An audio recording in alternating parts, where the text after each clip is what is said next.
எல்லாருக்கும் ஹாப்பி பொங்கல். பொங்கல் அன்னைக்கு சூப்பராக எல்லாருமே ட்ரெடிஷ்னல் ட்ரெஸ் போட்டுட்டு ரெடி ஆகிட்டாங்க. பசங்கள்லாம் பாவாடை சட்டை போட்டுன்னு ரொம்ப அழகாக இருந்தாங்க. எல்லார் வீட்லேயும் பொங்கல் நல்லா செலிப்ரேட் பண்ணியிருப்பீங்கன்னு நினைக்கிறேன். எங்கள் வீட்லேயும் சூப்பராக போச்சு எல்லாமே.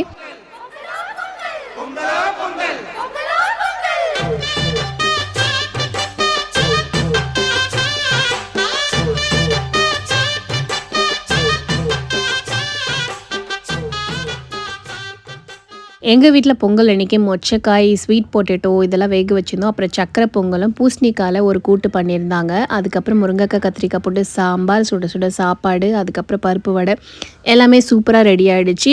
லஞ்ச் எல்லாம் சாப்பிட்டுட்டு ஒரு குட்டி ஷாப்பிங் போயிருந்தோம். ஷாப்பிங் எல்லாம் பண்ணிவிட்டு ரிட்டன் வர வழியில் பொங்கலுக்காக சூப்பராக காம்படிஷன்லாம் வச்சுருந்தாங்க. எங்கள் வீட்டு பசங்களும் அதில் பார்ட்டிசிபேட் பண்ணியிருந்தாங்க. செம ஃபன்னாக இருந்தது. இதை பற்றி அடுத்த வீடியோவில் காட்டுறேன்.